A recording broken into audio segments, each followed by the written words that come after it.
The screen goes black. The credits roll. For most movies, this is the end. The story is over.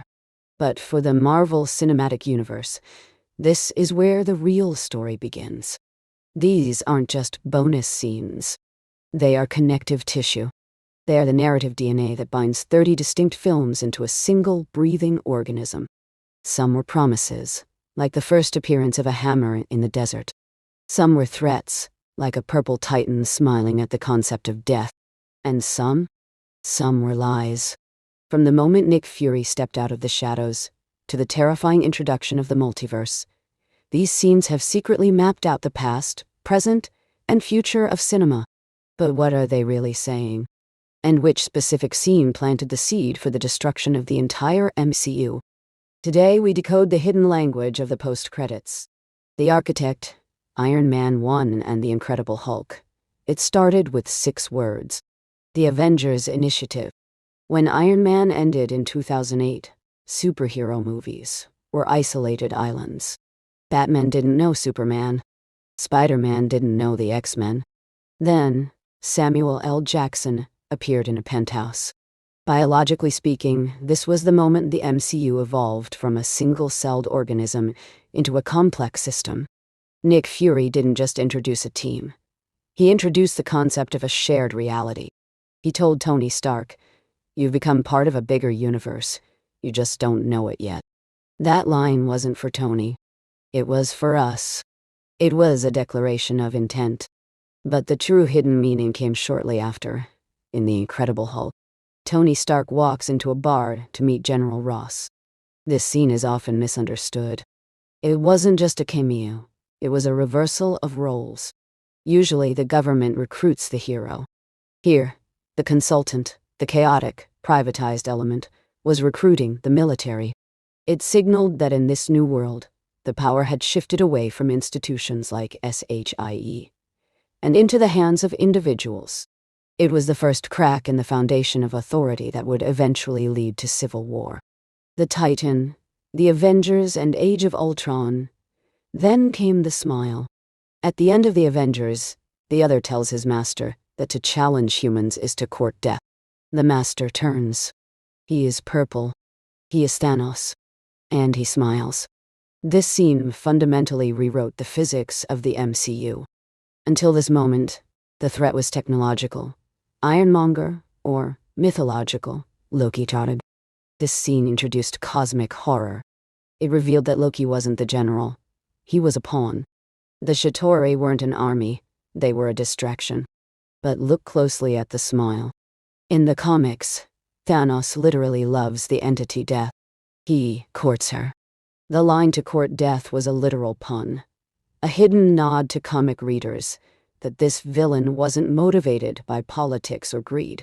He was motivated by a twisted romance. Years later, in Age of Ultron, we see another scene. The Infinity Gauntlet. Fine, I'll do it myself. This scene creates a timeline paradox that fans still debate, but thematically, it meant one thing. The proxy war was over. The puppet master was cutting his strings.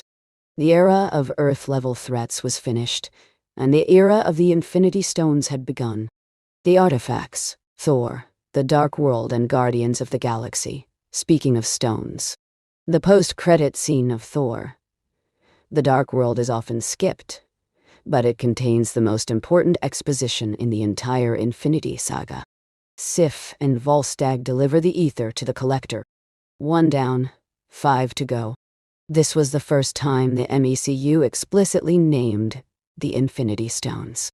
Before this, the Tesseract was just a cube. The Scepter was just a weapon. This scene retconned them into a set. But look at the environment. The Collector's museum, Dotati, is filled with cages. A dark elf. A Chitauri. Adam Warlock's cocoon. This scene established the cosmic hierarchy. It showed us that while the Avengers were fighting robots on Earth, there were ancient, elder beings in deep space who treated our catastrophic wars as mere hobbies. Collecting. Observing.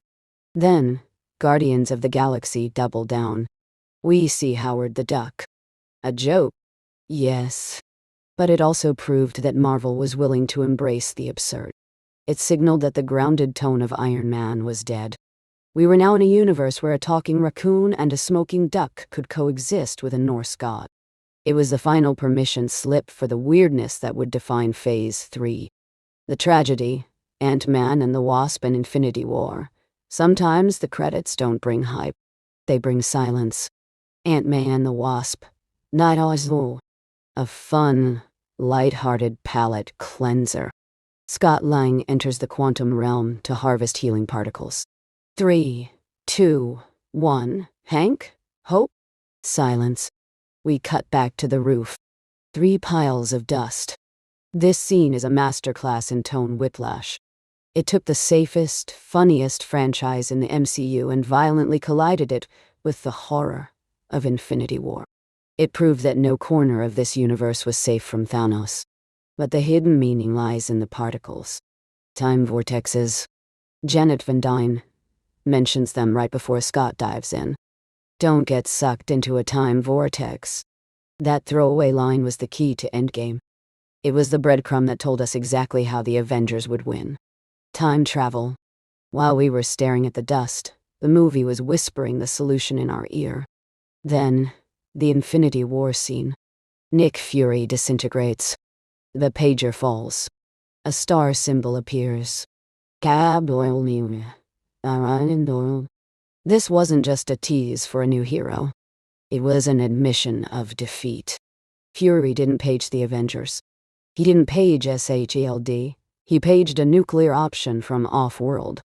It signified that Earth's mightiest heroes had failed, and the solution now had to come from the stars. The evolution, WandaVision and Ms. Marvel Phase 4 brought a new word. Mutation. In WandaVision we see Wanda studying the Darkhold. She isn't just reading. She is astral projecting while awake. This scene bridged the gap between Avenger and Entity. It showed us that Wanda had transcended humanity. She was no longer a superhero. She was a force of nature, setting up her villainous turn multiverse of madness. But the biggest shift came in Ms. Marvel. Kamala Khan. Her friend Bruno looks at her genetic makeup. There's something different. Like a mutation. Then, the riff plays. The riff. The theme from the 1997 X-Men animated series. This was the genetic key. For 15 years, the MCU legally couldn't use mutants. They used Inhumans or Enhanced. This single sound effect broke that legal dam. It signaled that the biology of the MCU was changing. The era of science accidents, spiders, gamma, was ending. The era of evolution, X-Men, was beginning. It was a promise that the next saga wouldn't be about weapons we build, but about what we are born with. The Incursion, multiverse of madness and the Marvels, and finally, the death of the universe. In Doctor Strange and the Multiverse of Madness, Clea rips a hole in reality. She tells Strange, "You caused an incursion, and we're going to fix it." An incursion. This is the hidden term that defines the future. In the comics, an incursion is when 2 universes collide, destroying both unless one is sacrificed. This scene tells us that the multiverse saga isn't about exploration. It's about survival. Then, the Marvels. Monica Rambeau wakes up in a hospital bed. Beside her is her mother, Maria. But it's not Maria. It's binary. And then, a blue, furry beast walks in. Beast. From the X-Men. But look at the background. The walls. The technology. It matches the design of the X-Men movies from the Fox universe. This is the convergence. It confirms that the previous movie franchises, Tobey Maguire, Hugh Jackman, the Fox X-Men, aren't just Easter eggs. They are parallel realities that are currently crashing into the MCU. The hidden meaning is clear. The walls are coming down. The 616 universe is no longer isolated. It is on a collision course with history. These incursions are leading to one event: Secret Wars. A massive battle where universes die and a new battle world is formed. But who will lead it? The post-credits of Quantumania introduced the Council of Kangs. But with the recent changes in Marvel's plans, that threat might be shifting to Doctor Doom. To understand exactly how Doctor Doom could steal the multiverse, you need to watch this theory video right here.